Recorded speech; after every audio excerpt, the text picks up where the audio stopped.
n'omutani wa Kajiji tumwewe naye aniye n'abalala bajje baniyemu bakanyuka ekidoli kyabwe kyekikomewo bongere baniyemu. If I was in UPC, if I was in anywhere, never been in opposition, I would be respected because politics is audience. Politics is how many votes do you bring to me? Politics is numbers. Nino kufuka ekidoli nga baniyamu bunia ekidoli bakiniyemu nino komawo mufukamirire nesezala betayinza mugamba kumpa sente zange. Erichi Mirundi is a nuclear bomb. Nkomewombe mbere mu lugosirwe mu lugosi nga ntambulira mu lugosi mwanda we. No, there will be a government that will recognize which will reward me. I agree with you. Yes. Now I cannot turn myself into a testicle to being somebody's antiparty. I'm not a lugosi. But have you ever been used before? No, I refused. You see, me is inborn. The moment somebody humiliates me, blood surges. That's why I avoid the people. Once blood surges, Numa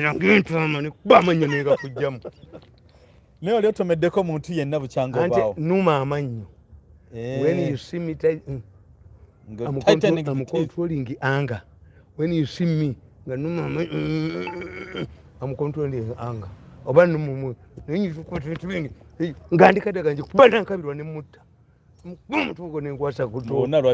you wish can't me? No joke, nti Museveni asobola tuteka muka ntinze ne gundi ne nabakoba nganze byencha nga byencha omulema mu babi nkusoberyo nakataso akasidi bwende hey no kubaga concentrated acid. That's me. That's why I avoid the people. There are people I have not seen for the last 10 years. And you don't hope to see them? And you hope not to see them again? Yes. I've gone to State House once in 10 years. Okero House once in 10 years. I don't attend the government functions to avoid grabbing somebody I can pick a pipe and you can away some. Okay. So, me, I know my anger. I know my brain. That's why I normally write my books. No more. Yes, to relax. I'm like talking to somebody. When you come to me, meditation, I am usually alone. I have a blackboard to release my anger. I release my anger. I avoid the parties where I'm going to find the people I don't like. Because if you kill my political career, because you committed the offenses, and you want to make me a kidoli, even a kidoli leaks. A kidoli leaks. A kidoli can leak. Era nefuna yindi oyinako kiriza omukwaku jogo omukwaku niko muto omukwaku teka mwanda yangolugos. No. They don't have comradeship. There is no comradeship. Why? Boba manyi nti kati abantu be bakozesa bukalwa akawedde bakusasira baani abo bagwamu. When it comes to 2026 bagenda kozesa baki balala tebazimba structure ne ku ground tebazimba structure. This is why this government does not have cadres who can deliver service delivery, because you create the on the ground is not there. All this is pressure. No formula. Biri under the government, especially President Museveni. Museveni hachimanyi permanent structures are very expensive. Nayate sente bazimubako. I wonder why a man who has a lot of admiration for Nyerere did not put up with Chama cha Mapinduzi. All of these things you are talking about, I've heard Chiza talking about Muhoozi. The issue is more serious. It's not Muhoozi. The battle is inside the Museveni's family, which is very unique in Africa. Why is it that the battle is inside the Museveni's family? It's because the politics of Uganda is inseparable from money. To carry out a presidential campaign, you must have money. This is what is happening in USA and Kenya. Kakati in Uganda, who has the money? Who can bank cent? Yes. That's why the battle is between Muhoozi and Luabugo. And what amazes me is that Chiza, when Chiza sides with who? With Luabugo to talk about Muhoozi. No. Take advantage of this division to revive FDC. This would be the best strategy. But when you say Museveni has done this man to stop tweeting, to stop what? I want to tell you, no, Museveni cannot betray his son. Yam betraying the okumuja ku Twitter handle. Museveni is a man. You don't know him. We don't know him. You don't know Museveni. Let me tell you, when Saddam lost power, who paid the costs? At one time, Debako wanted to flee, attempted. They fled to Jordan with his daughter. Saddam namubulamu mwana yasala abako to. Yabafumbagira yabanyimba ne bakomawo. Saddam. Yes, yatta abakoto. Yasala abakoto ensi yonna. Abakoto be batawanye eggwanga. Abakoto bagenda ne balowooza bajja okuwasa abawala ne bajja bawasizamu n'eggwanga. Kati ng'omaliza kwa yo point eyo nyini. Nkubuulira nti Saddam's children died. Gaddafi yasigaza omwana omu. Was Gaddafi's widow killed? Saddam's widow killed? No. But Mubaraka's widow, was he killed? Who are now facing the fire in Angola? Former generals who had married Dos Santos' daughters and Dos Santos' children. And what is strange is that in Angola, the chairman of the ruling party, Dos Santos, is in exile, has fled. Not even 2 years after handing a peaceful handover power to his predecessor. Ruto is threatening, haven't you heard? We've heard. Ruto threatening to probe Uhuru Kenyatta. He said they will probe Uhuru Kenyatta. So therefore, in my opinion, it is two-sided. It is incumbent upon Museveni's family to sort out their problems, because a crack that originates from the foundation, and Museveni, who is a tough man, who is always a tough man, I wonder why he's not tough on his family members. But for you, you don't understand that Rwabogo's business interests are threatened. Museveni stopped the beef monopoly. He stopped the milk monopoly. Why is Bitatule in trouble?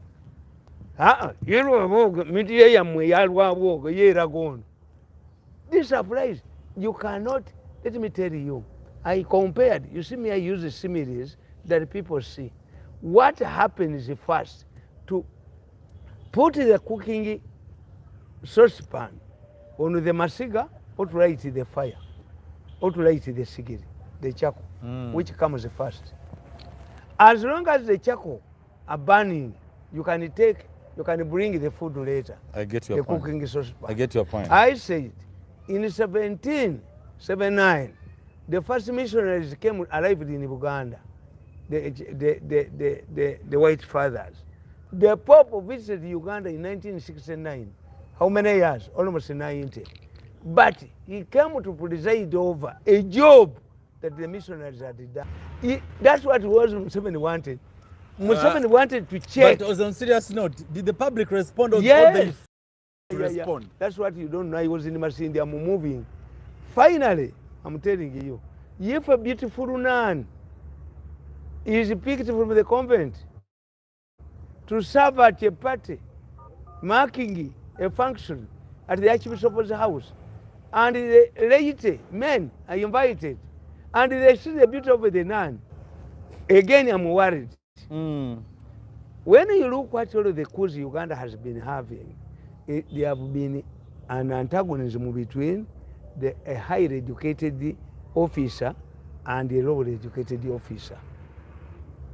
In 1971, Oito Joko was complaining about the high rate of illiteracy of Idi Amin. This is why Oito Joko wanted to topple the government to get rid of Idi Amin. But Obote saw that Idi Amin was simple to manipulate because he was not educated. In 1980, because for them, they see the president informally, you see him formally. I don't think that of the two, the one you're talking about, Randy Muhoozi, who Museveni can suspect to overthrow him. Yes. Of the two, if you put the army on Simanyi, stand by what? Of the two, you and this man, who can overthrow the government? Muhoozi. How? To overthrow his father? It is impossible.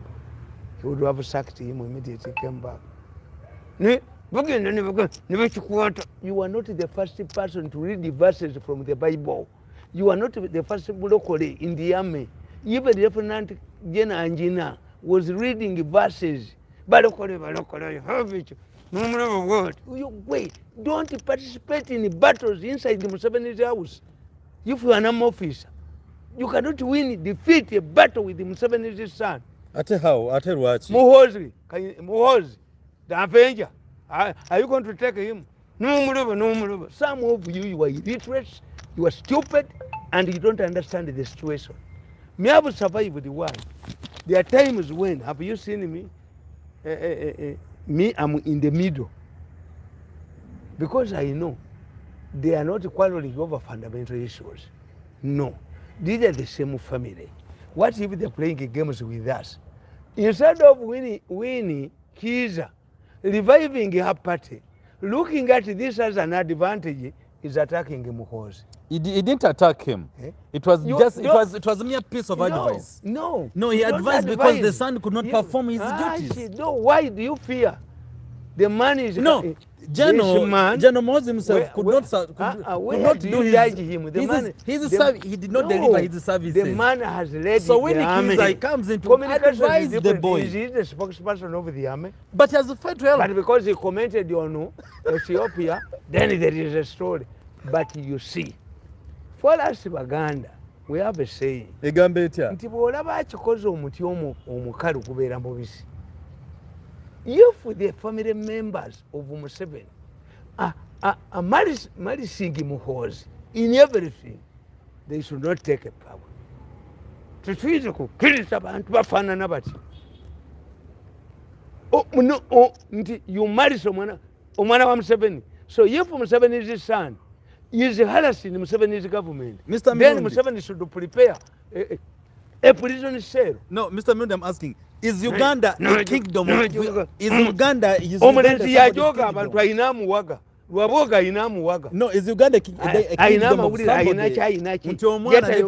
somebody? Why don't you reveal the ICC case and who are indicted? Ngate mbiwandika basajja mu lwaki temukyogera mutubuulire. If we don't do it, I will do it. The list of people who are indicted to the ICC for killing Ugandans and extracting their organs. Is Muhoozi included? Is Muhoozi included in the killing of Ugandans and extracting them? A trial that is before ICC. Why don't the newspapers write about this? I rather do with somebody who does no communication. But I cannot entrust the country to a person who can turn Uganda into a human abattoir.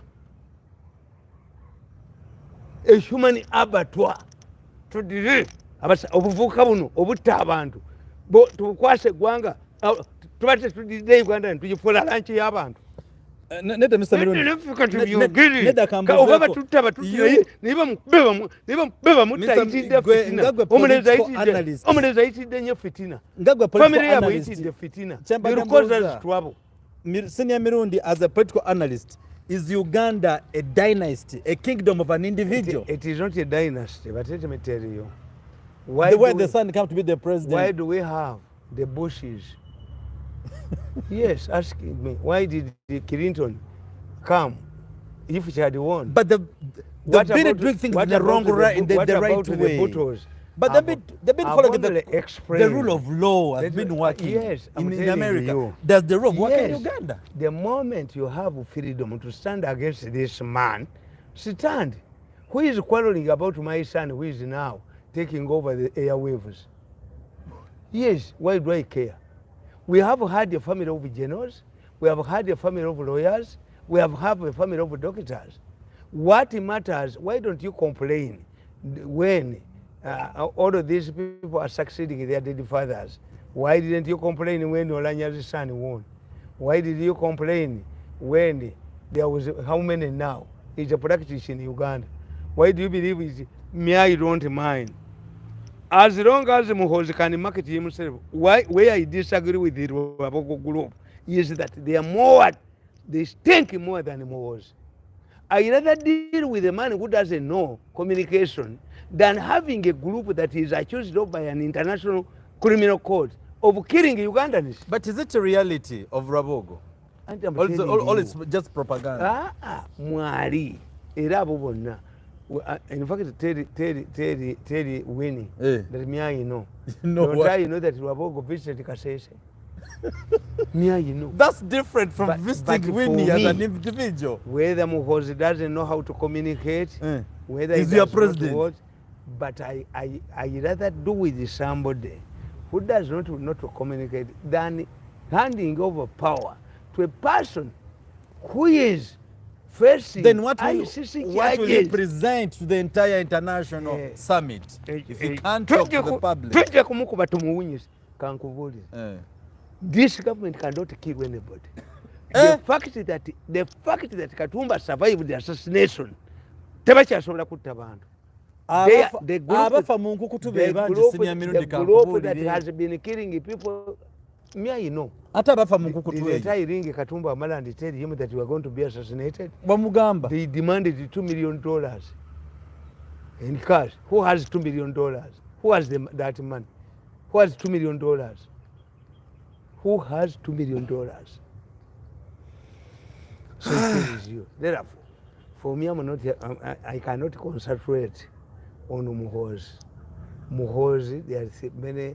Museveni is still in power. In fact, don't you know that you are entrenching Museveni in power? You are entrenching Museveni in power. For me, I'm telling you, once Museveni allows Rwabogo to stand with the record I have and the fact that he has been fighting me, I will cross to Besigye or another person openly. No, you better cross to Bobby Wine. Because I tell you, or to another party. I measure Bobby Wine does not have a strategy of becoming a national leader. Does Muhoozi have one? The moment you become a Muganda, we have in Uganda, we have what we call the Buganda Bogi. The Buganda Bogi means that once they say Muganda, Baganda grouping themselves, they nitubeera ne Katikkiro ono ayagala ssente aleeta buwinyo dola. Awe mbali njagala okubuulizaawo. Lwaki oyo kabaka nga tannamugoba n'atuwonya omusege guno n'atuwonya omusajja n'olya ssente wano n'olya wano oyo Katikkiro nga tukyamulina akolagana n'abeebweru n'aleeta owinyo eddolo ye n'ateeka mu nsawo n'adduka n'omutwe gwe n'addira bawala be n'abawa abanyolo n'abawa ki babakola mu finance ajjayo ssente. But still, as long as you have such a man at Mengo, no, Senior Mirundi, Mayiga giving his daughters kubanyolo. The true munyoro is Muganda. Leave it like it hate it. Abali mu finance bamusasule. You sacrifice your children because somebody is in finance. The moment we tuliwona Mayiga n'ava Mengo ne tufunayo person who plans nadda omuntu gwe twetwaga Mengo ne bamuwa ssente n'aleeta owinyo eddolo n'amwaniriza n'akankamala ne kalubindize n'ateeka essente ennyuma. Buganda omanyi okityabidde ggwe n'alyoka afuna ssente n'alyoka parapara ako kanzu bw'aleeta gundi baleese bupikipiki baleese ekyo n'olyoka atabaala emmwanyi oyinemu omusiri gwo guli luddawo mulenzi gwe muli onnumire tulaga omusiri gwo n'alyoka aleeta ebizibu byonna byajja ewuwe gye bamuwa ssente gy'ava. Museveni bw'ayogera ku mwanyi enkyo negalubindize n'atabaala Obuganda. Genda otabaala omusiri ogugwo, tabaala omusiri ogugwo kubanga yaali abamala ne bamuwa ssente ajja kukubya Buganda. uyu mulenzi simwagala kyoliko owekitiibwa Charles Peter Mayiga tayagala Buganda giryamu buli anti nkubuulira giryamu but you see in a sensitive atmosphere like this where the battle begins from the palace kyekyakubya Muteesa kyekiza kikubya naye ye olukwata ekyomunyuma ekiki this man this Buganda why did he invite Owinyedola No, they invited the window to apologize. Was invited to apologize again. Mayiga has overstayed, has gone beyond his full. Asenga President Museveni. Kati ali there. No, buli omu bwati kunoonya ssente kati akonfrontinga Museveni ku mwanyi tulage ezizo Buganda gundi bwe yagulanga emmwanyi Busiro eyakatikiro wa Buganda Abaganda bafunamu ssente meka mulenzi gwe nkuyita mulenzi kuba byokola bya kirenzi omulenzi ono byakola bya kirenzi njagala okubuuliza the central government Museveni coming up and explaining emmwanyi era enkeera yakeera Buganda sikaba mukuba sikaye gwe batundulamu tutukera ku mashanga ate bamukuba mudde Mayiga omanyi nti bamukuba n'ennamboozi yetwagamu emigga emirala n'atambulirako mu kagaali k'abalema kubanga ajakadde nnyo ssente Mayiga alisikiriza obwakabaka Mayiga munne namukuba n'adduka munne takyalabika baali babiri naye munne namukuba n'adduka ne mukuba n'adduka kano kagumusibu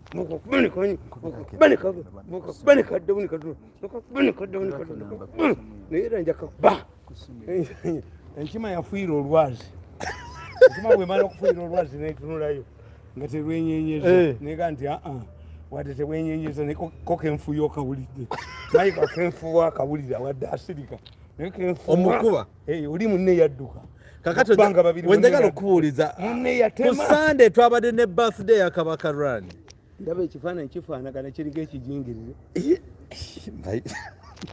jo bagenda nga bagoberera abakazi ne Gadimba sinnamulabayo Gadimba teyali omulangira Gadimba nzira zikolamu byansonyi kigulira makole diba ye sente ezizi ziba za byansonyi ye bamuyita byansonyi Gadimba omulangira Gadimba sente ziba ziyita byansonyi abeera mu byansonyi kakati Gadimba tekyalabika Mayiga yali abbye ettaka lya Hamu Buganda basazeemu ekyapa genda osazeemu ekyanyoko abasajja kaminisita ka Kabaka genda osazeemu ekyanyoko ku mambuzi tetujja kasazana kisazibwe genda osazeemu ekyanyoko bwadduka nabukuba n'entwe zaabwo nabukuba n'entwe ne budduka nze mbukuba wano ne mbukubira ddala manyi sirina kyembutyamu kyenjagala kubuuzako kikino bakutte abaana ba Nuupu ku Sunday ate nga tumanyi owekisa Charles Peter Mayiga yabadde n'agamba waayo abaana mubateeyi ekyaleese abagamba ekyabakwasiza nti bagambye nti no Kabaka ali bubi free abaana ba Buganda bebakutte things of that kind. Nanti mukinti Kabaka ali bubi biki I don't know those things. Tonabitegeera. Am I interested in those things? Gwe musajja omuganda. When I'm writing my books, the things I don't read, especially Buganda issues, I don't read. When you talk about Umenga, I don't read. I only react when they have gone beyond stupidity. Nimba gaidinga nimba kuba kumboko. Nti Mayiga is a risk taker. Alya sente ajja tuleetera ebizibu. Twafunako Busiro kofi gundi nga yakaya kavuma. Abaganda tebalina kye baafunamu. Mayiga ayegatta n'abagula emmwanyi bakagondi okumenya Mayiga musajja mubi. Lwaki Kabusenga takyamuyita ku mukola gye tumubetente. Kabusenga yakuba Abaganda dabamalamu nga Kabaka amuwadde ne Kabaka twamukyayiramu. Kabusenga yakyayisa Kabaka. Akasajja nikole emirimu nikakuba Abaganda bonna omwana oyo yatuuka ogamba tetwagala gwe toli mubbi nga tasobola kwogera ale yatuleetera naye tunaatera omuwona omanye Abaganda bali bwe bali kasita Katikkiro abalemerako obeera wamusoobera namukuba oluwombo lw'enkebuka enkebuka ogimanyi ng'emazi wajja kubeera wamusemberera amukuba oba akacupa kasamukuba akacupa k'amazzi nemukuba ku kooti alina kulekulira kasita Katikkiro bamufundira bamunoonya waliwo abamunoonya banamufundira olikuba akacupa k'oluwaluko baba olw'obumalirizi taddamu Charles Peter Mayiga Katikkiro bamukuba akataasa k'enkebuka oluwombo lw'enkebuka kale lwaki tugetoka mwekubira abamunoonya webalina akaba mujja kukabulira kale musajja amukuba akacupa k'enkebuka baba agesangule bwati ebiseebuwona agende ekuwe. Okay. Yes. Kakati tunatera okumaliza Senior Mirundi nja kwebuuzako ku UNATO, Uganda Teachers Association. Tulekera okulaba President Museveni ekibitu yabyawudde kwa ye mukulembeze w'eggwanga. No, you see. Yabyawudde. Kakati tugenda kola staff room y'aba science teachers. UNATO, you see, our parents would sit. One, dissolve UNATO. UNATO has been a conduit for money, even when the president allocated 19 billion for radio and TV sets. The money was stolen. UNATO didn't raise. 17 billion was stolen recently. An innocent woman is languishing at Kitalia. So a lot of money has been a victim of the infighting in the palace. And I can confidently state this is why I'm worried that Mengo can also fall into become a victim of the infighting in the palace. So, because the organic case needed a lot of money, all of this money in education at one time, in this current budget, it was allocated 500 billion. Where is it? To help schools that had acquired loans during the COVID. Where is that money? Where is the list of schools? So the Ministry of Education has been a center of controversies. Okay. And the reason is simple, that everybody would fear to talk about the Ministry of Education. Why? And this is why the president is coming out prominently. In other words, the first lady who is the Minister of Education will come. Have you heard, apart from excited people, like Nabanja, like Magezi, have you seen Miyingo commenting? Because Miyingo is an awkward situation. How can Miyingo advocate for paying teachers differently, which does not apply in his schools? And for me, when I see the reality, because I'm a realist, we are in big trouble. You cannot give one person 4 million when another person, even a headmaster. When it's getting 600. So you should be bold enough and say, all of headmasters must be teachers who teach science subjects. Because how can somebody control, instill somebody who has already been pampered by the president, reflected in the salary? If it was me, me I would have resigned. The teachers would, the headmasters would go. Because you cannot instill. How do you expect a housewife to control a house girl who dresses better than her and does not know the originality of the expensive dresses? But this one, the housewife knows the originality of who pays the house girl money to dress better than her. We should be realistic. Me, I'm a realist. Nobody, no sensible person can work under such a situation. What we are going to have is that these teachers, the arts teachers, are going to make it easy to children to fail, to assert their relevance. And you see, me, none of my children is in government schools because where you have a dual carriage. Government schools are affected. They are characterized by confusion. This does not apply to private schools. It does not apply to people who can take their children abroad. So it should be the concerned people, the MPs who represent these peasant people who are being victimized because of a battle inside the palace. This is how I look at it. I've never seen Museveni advocating for divisions. It's only now that Museveni is advocating for divisions. The question is why now? Why is Museveni advocating for divisions now when it has not been his practice?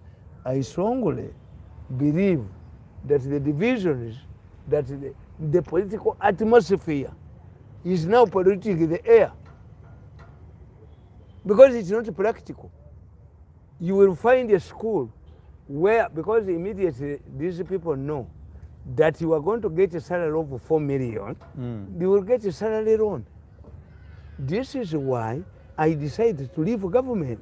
Immediately, the contestation use was, mbonze nkwate 5 billion nzinyonyole embwaba chitwale mu money nali njaba kuba mwembata.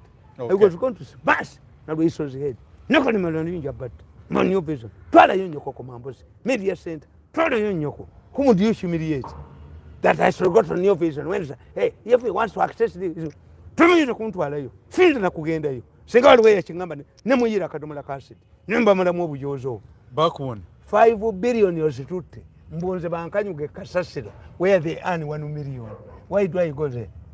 It's quite very high. I left it home. Okay. I can make bricks. No, I can go home. I can operate as a tout in one of my cars. Okay. But I cannot accept humiliation. Okay. So, mutukize onakola tugenda koma wano katujeko gunde no. That time was when I lose my temper. I can see. Somebody takes 5 billion and says, if you want to access it, you should go to a new vision. Don't you feel in you? Try to new vision. New vision is Gitwali Mungu. Gitwali Mumpakasibu. Media Center. I can give a million Katabani Kakaji. Going to Gwenyu. Can I go to Media Center? Can I go to New Vision? Come and tell it to me. Ben you don't question Mutu. Mumutu, Yira Katasakasi. Humiliating people. Okay. Yo senior Tamale Mirundi akaongezeka lero nango losi bisobirako netukize mbere nonga bweri. So twadeko political analysis atwadeko embanga eri mugwanga nenga ebinyiza bingi ate nebisanyusa bingi, and that's the only way of making the world crazy. So we must accept this is the country, this is Uganda, and you have to accept there are people the reason the way the reason, and you must accept how we can help the situation to calm down. So tuchali mukwebuza gwe, as I'm posing this question to you, are we likely to see arts teachers separating with the science teachers in a staff room? If so, what happens next at the end of the day? And next, we must also understand where the government of Uganda, World Bank, today clearly stated that right now, that President Museveni lied against that we're in middle income status. Now things are being differentiated and divided. So where are we seeing ourselves? We're going to be there tomorrow. A very lovely evening and see you next time. God bless you. Keep subscribing and sharing our content. And don't forget to follow Aji Kabogoza and M&J Medicare. Tuwagaza kwero bulungi. Don't just watch. Mbasaba. Subscribe, share our content. Ebitu otwanyiziza mutusonyo. Mbere bulungi mweraba.